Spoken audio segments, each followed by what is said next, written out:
That's all me. I've been running from my demons all week. Took a trip, when I came back, they love me. I've been working on the grind, I don't sleep. Got it popping from the west, it's all me. I've been running from my demons all week. Took a trip, when I came back, they love me. All right, we gonna get into this. Everybody's been telling me to react to this Tom MacDonald scary story. I might share some of my scary stories at Ghost Ranch with you guys tonight. And we gonna have some fun, man. We drinking as usual. We got the blue moon on deck. You feel me? Everything's Halloween theme, as you can see. Got the fucking troll hair going. So let's get it, man. What up, FaZe? What up? All right, let's get it, man. Let's jump right up into this. Welcome to Ghost Stories with yours truly, Tom MacDonald. We're gonna have to take a trip in the Wayback Machine for this one, because this happened a long time ago. The year was 2012. Thankfully, the Mayan calendar was wrong and the much publicized end of the world didn't come. But For it still real. got weird. It still got really weird. This all started with a music video shoot in the small Canadian town, abandoned Canadian town of Tranquil. But it wasn't until after this whole ordeal, it wasn't until after everything that I'm about to tell you, it wasn't until after all of that that we found out that Tranquil is actually one of the most haunted places in North America. Let's start from the beginning. So there was three of us. There was myself, the music video director, and my producer at the time, Olivier. We all piled into a vehicle on a Friday afternoon and started the long drive to a long forgotten corner of the Canadian Pacific Northwest. We were unknowingly embarking on what would turn out to be one of the most terrifying experiences of all of our lives. Aside from a traffic jam on the highway, it was a rather long and uneventful drive. As we drew closer and closer to Tranquil, things gradually became more and more desolate. The cars that we were sharing the highway with gradually disappeared. The streetlights gave way to pine trees, and the tiny communities that just dot the edges of the asphalt were just eventually swallowed up by the suffocating Canadian wilderness. Paved roads. That's how Church's house is, man. It's like you go through this little small town, which is Ashland City, and then you go to like the outskirts, and eventually there's no street lights, there's no signs, it's just pure darkness. And like you can hear like a pin drop in that mug. Like it's freaky, man. It's so freaky. Hey, shout out to Aaron, man. Yeah, the hair is crazy, man. Turned to gravel, and the gravel roads turned to dirt roads, and the vast forest around us just seemed to entirely close in. And when the paved roads turned to gravel roads and the gravel roads turned to dirt roads, that's when we reached the Iron Gates. Our final destination, Tranquil, had been cut off from the rest of the world for quite some time. Essentially, Tranquil was home to Canadians who had tuberculosis, and at the time, tuberculosis was incurable and highly infectious. Sound familiar? They pretty much shipped everyone in Canada who had tuberculosis. They shipped all of those people to Tranquil, this tiny town in the middle of nowhere, and they shipped them there to, well, die, essentially. Yeah. Anyway, we didn't know any of that. All we knew was we had to shoot a music video, and this was the perfect place to do it, and we were going to get it done. So there we were in the middle of nowhere. We pulled the car over to the side of the dirt road. We unpacked everything we needed, lights and cameras and bags and outfits and all that stuff. And we cut into the trees to get around the iron gate that was blocking the road, and we were on our way. So after a short hike through the trees, we came up over the top of a hill, and there it was. Just silent and still and forgotten. There was schools and houses and convenience stores and hospitals and libraries and That's creepy. paint chips just peeling off the outside of the exteriors of these buildings, just flapping in the wind. Just seemed like they were just clinging. Nope, that definitely would have been my first sign to get the fuck out. Get the fuck out. I'm not messing with it, bro. I'm not messing with it. That sound creepy right there. I would have been left. Like, hell no, bro. He crazy. Clinging to a time a little less lonely. We had arrived at Tranquil. So we made our way down the hill and we crossed the train tracks that encircled the town, and there was no signs of life. And when I say no signs of life, I mean nothing. No birds, no coyotes, no bugs, nothing like what you would expect of a town encapsulated in a massive forest in the middle of nowhere. So we made our way towards the 3 dilapidated houses. They were just on the outskirts of town, and they were identical. Yeah, they look creepy. They sat all in a row. Same paint, same windows, same doors, same front steps. Each house as perfectly the same as the next. Anyway, as we got closer, you could practically hear these houses moaning from years of being neglected and years without maintenance. It almost felt and sounded like something was stirring around inside them, and to be completely honest, I wasn't entirely sure I wanted to find out what that something was. But it turns out that I didn't have a choice. While I was standing there just sort of lost in thought and just gripped by this almost tangible apprehension about the situation at hand, something emerged from the middle house. 2 teenage kids, and we stopped dead in our tracks. So it was this boy and this girl, and they sort of like bounced toward us across this like sun-bleached pavement, and their demeanor was weird. So they got close enough. Hold on. So you stood there and watched these whatever was coming at you come at you, and you stayed there? Nah, fam. Nope. Hell to the no. Not I. Because Simba would have got the fuck out of there. Ugh, that's giving me goosebumps. Fuck no. That's scary, bro. Hell no. To us, and I said to the boy, I said, "What are you guys doing here?" And like I said, their demeanor was strange. Well, maybe strange isn't the right word. Their demeanor just did not fit the situation. They were just like smiling and happy, and they seemed like they were excited to see us. And to me, that didn't fit the vibe. So the boy spoke first, and he said, "We're just hanging out, just checking out the abandoned town, and we're filming it with this camcorder." Hell no. And I was like, "Cool, well, did you see anything weird?" And he said, "Nope, not yet." And then the girl just like interjected, and she was like, "Oh, be careful in the houses. Like, a lot of the floors are rotting, and if you go upstairs, you could fall through, and it's really friggin' dangerous." I don't really remember much else about that conversation. It was maybe like 3 minutes long, and they darted off in the other direction, and we just continued on our way.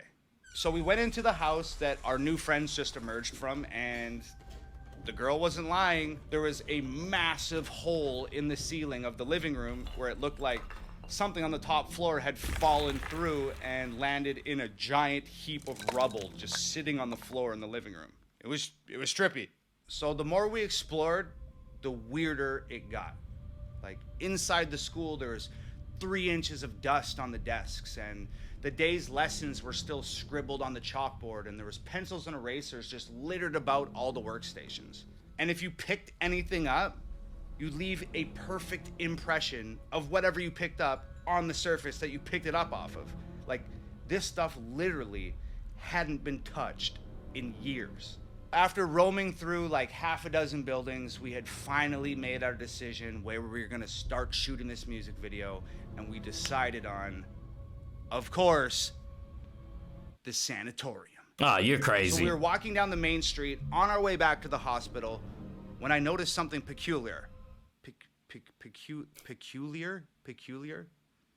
When I noticed something up. There was this small white brick building that was just sort of jetting out of the dirt right on the edge of town.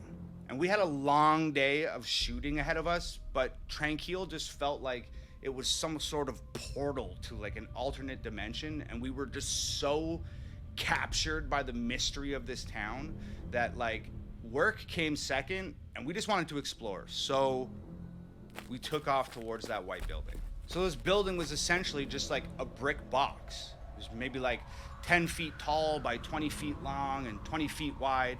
And it had one of those big metal doors on it. It was like like something that you'd see on a government building. It was that light green color, kind of like sun bleached by the sun. It was missing its doorknobs. I walked over, no windows on this thing, can't see inside. So I walk over to this big green door and I put my hand inside where the doorknob's supposed to be, and I jerked the door open. So it was dark, and it was not the type of dark that you're familiar with. This wasn't like 1 a.m. in my house dark. This was like pitch blackness. Hell no. We're here to shoot a music video, right? So we got lights.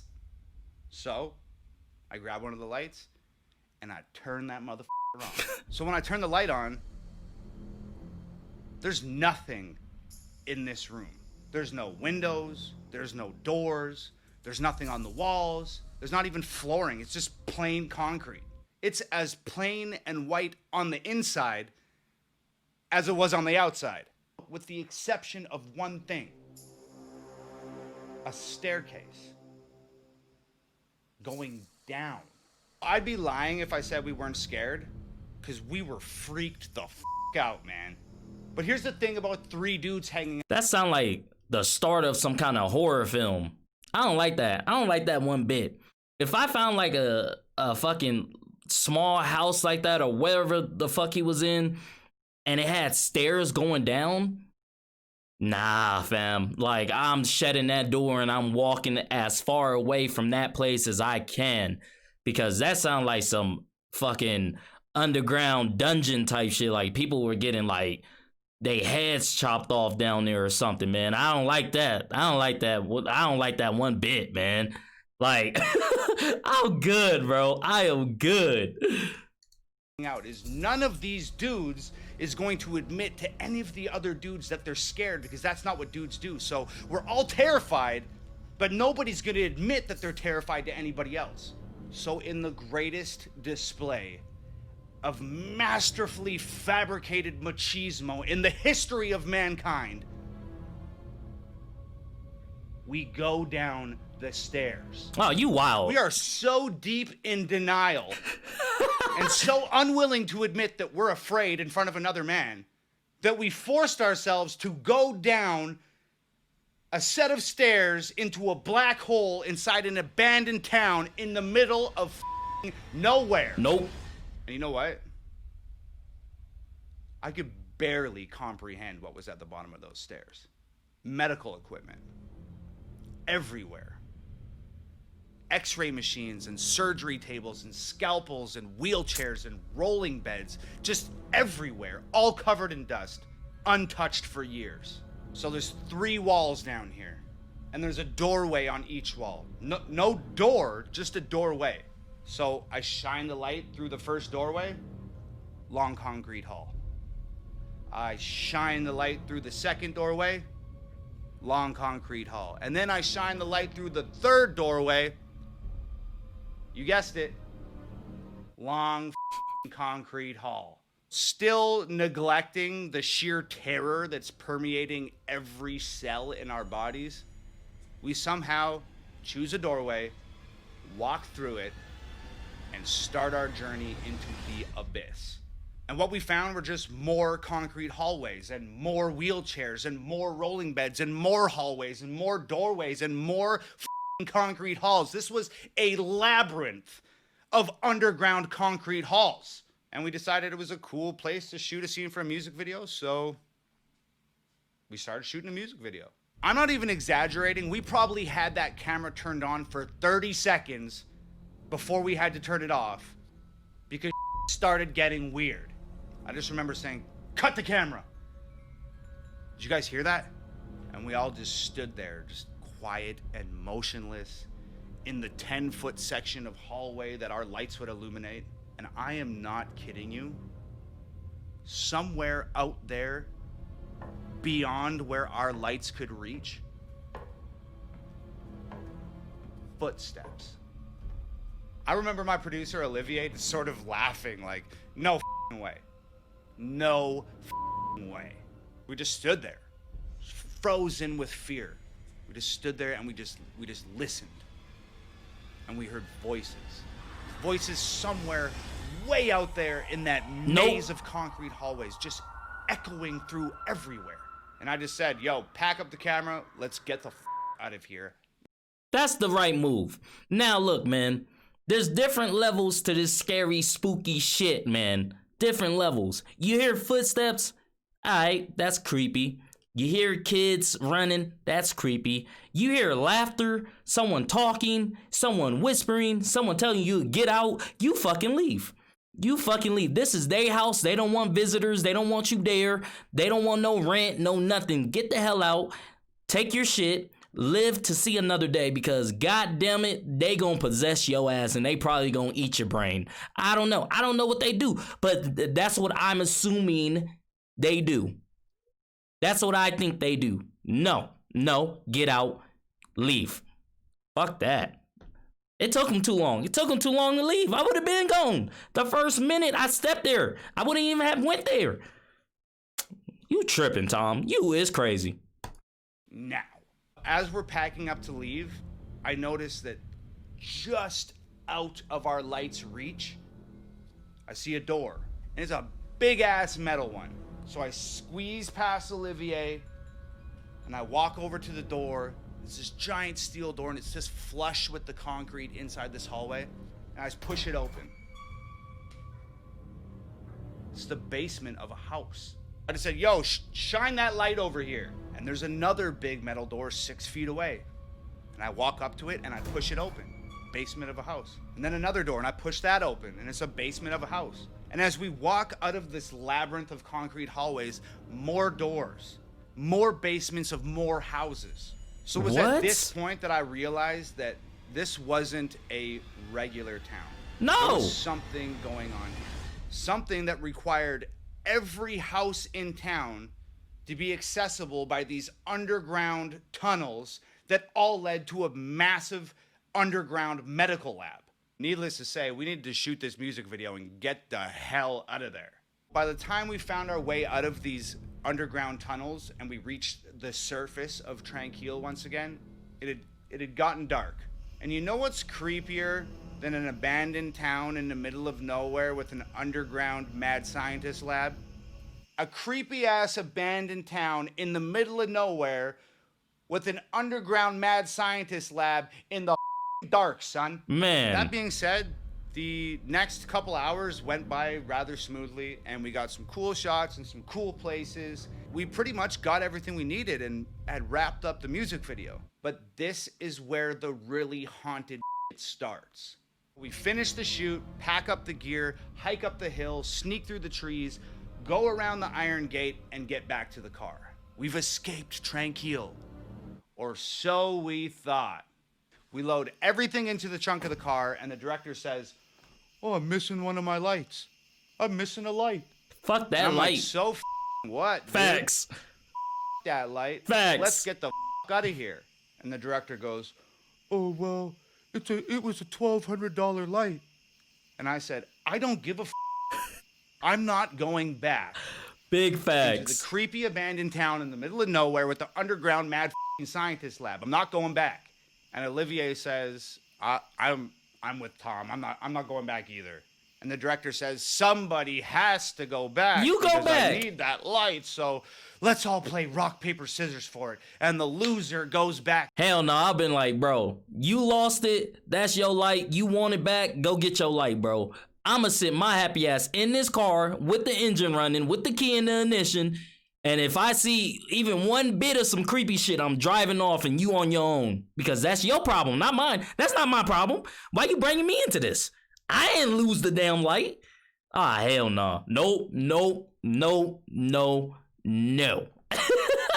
Hell no, bro. Back into the town to get the light. Look, I never liked fucking rock, paper, scissors. I hate that. When there's something that somebody has to do and it's an undesirable task, everybody's always like, let's play rock, paper, scissors. I hate rock, paper, scissors. It's an impossible game to win. I always lose. We agree we'll play rock, paper, scissors. Guess what? I lose. Of course, I f***ing lose. But I'm not going back. I'm not going back. I'm acting like a child, and Olivier has always been the more mature of our sort of duo. So he stands up, and he's just sick of listening to us and complain, and he goes, you know what? I will go back. I'll go back and get the light. Where is it? And the director says, it's in the sanatorium. Of course it's in the sanatorium. Where else would it be? Where else would the lost light be than the most haunted possible place in this abandoned town? It wouldn't make any sense for it to be anywhere else. Olivier goes, okay, cool, I'll go get the light. And with that, Olivier just turns and walks into the darkness. I turn to the director and I'm just like, dude, give me a flashlight. You gotta understand, Olivier isn't just my producer at this point. He's my best friend. And I cannot, in good conscience, let my best friend wander back into an abandoned town. I feel that. To get somebody else's light by himself. I just can't. I feel that. So I run to catch up with him. So I reach him and I'm like, I got us a flashlight.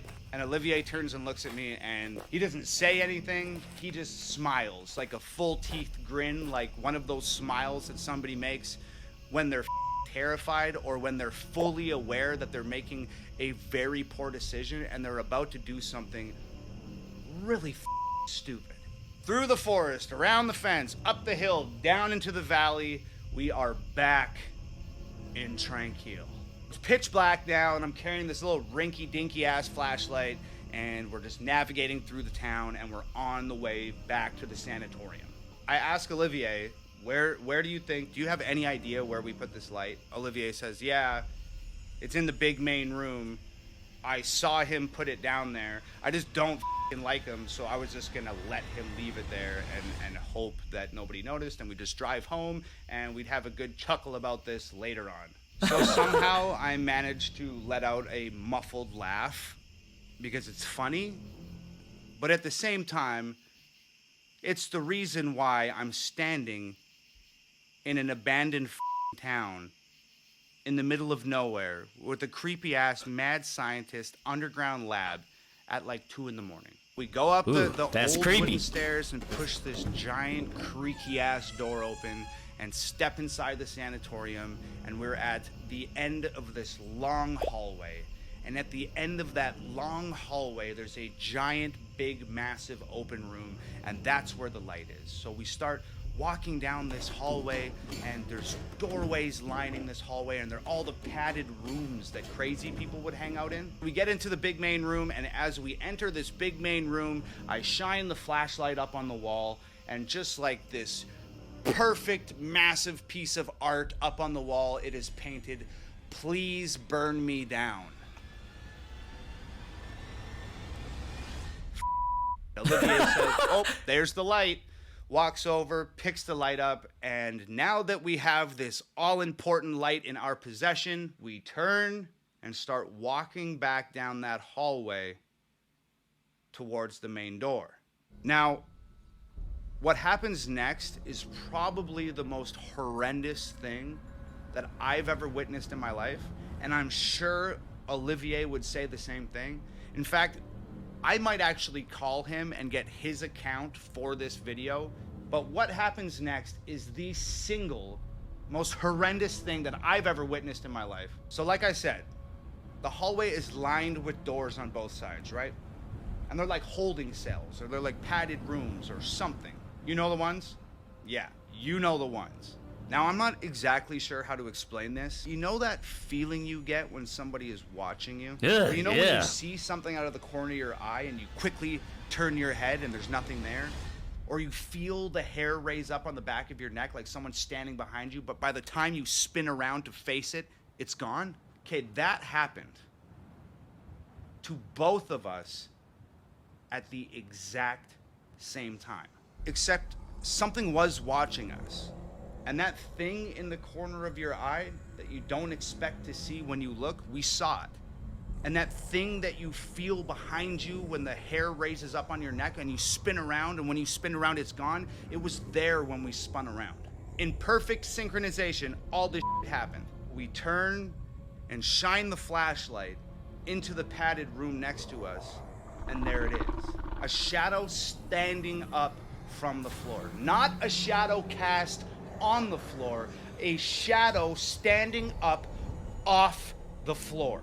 It looked just like a person, except it wasn't a person. It was featureless and almost transparent and massive and daunting and rigidly standing. And that's when I would have shit myself, pushed my best friend into the door, and ran for dear life.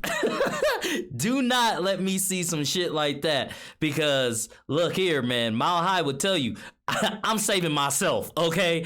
I'm saving myself. I don't want no parts. I told us not to come down here. I never wanted to be here. I'm saving myself in that situation. Do not bring me to a situation where I have to choose between you and me, because I'm choosing myself.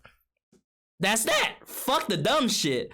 Fuck the dumb shit. You can take all that other shit. Be dumb if you want to. I'm running. Fuck out of here. Hell no. Standing there with its arms by its sides. You can't see from where you're at right now, but I have goosebumps all over me. And at the same time, we just started to run. And we were so scared, and it was so dark. We were just like two frantic animals running from a predator. It was like some sort of primal survival instinct had taken over, and we were just absolutely frantic, and we were falling over each other and tripping over rubble and tripping over pieces of fallen wall and ladders and all of this stuff that we can't see in the dark. And somehow we made it to the front door. We kicked that motherfucker open and ran out into the middle of the street. And we didn't stop running. We weren't even thinking. We were just moving as fast as we could, as far away from whatever the hell that thing was, as far away as we could get. As fast as we could get there, we were going. And after running for what seemed like a marathon, we just finally stopped, and we almost collapsed on the ground, and we're just spinning our heads like a swivel from side to side, just trying to orient ourselves and gain some sort of information about where we had ran to. And I'm gasping for breath and looking around, and I'd say to Olivier, where are we? And Olivier says, I don't know. And I picked a flashlight up and I flash it around and I'm looking. And that's when I have another terrifying realization, and I say out loud, dude, we're lost. And I mean, we're so scared, and it's so dark, and this town is so big that we've completely lost ourselves in what's transpired here. And I remember Olivier gasping, I think the car's that way. You know, and he just kind of points out with one hand, just totally exhausted. So I turn the flashlight in the direction that he's pointing, and I shit you not, I take one step, and this flashlight flickers twice and dies. Oh, hell no. Lost. Oh, It's hell dark. no. We have no flashlight, and there's that thing in the sanatorium. I honestly don't remember the next 30 minutes. And I don't remember the next 30 minutes because we were just running on pure adrenaline and racked with fear. But we found our way out. And this time when we crossed those train tracks and went up that hill, before going into that forest, we turned around and we looked down on Tranquil one last time. And guess what? The lights in the sanatorium were on. Oh, So we hell barreled no. through the trees and around the iron gate and over to the car. And I remember Olivier opening up the car door, and he's leaning the front seat forward and he's scrambling to try and get into the back seat of the car. And I had just had enough. I remember putting my foot on his ass and just shoving him into the back of the car, standing the seat up, jumped in, slammed the door, and I just said, drive. The director started, oh, what happened? And I said, shut the up and drive. So we made it back home, mostly unscathed and in one piece. But you know what the craziest part of this whole thing was? You remember those kids I mentioned at the beginning of the story? Where were they? Well, when I got home, I started Googling Tranquil. And I started researching that abandoned town. And that's when I found out that Tranquil was an abandoned town where people with tuberculosis would go and live out their final days. That's when I found out it was the most haunted place in North America. And that's also when I found out that those underground tunnels were used to remove the dead bodies from their houses without having to wheel corpses through the streets of the town and scare the shit out of all the children and everybody else living there. But the scariest thing I found out, was that 10 years prior to our experience in Tranquil, 2 kids went out there ghost hunting. And they fell through the floor in one of the houses and died. Oh, hell no.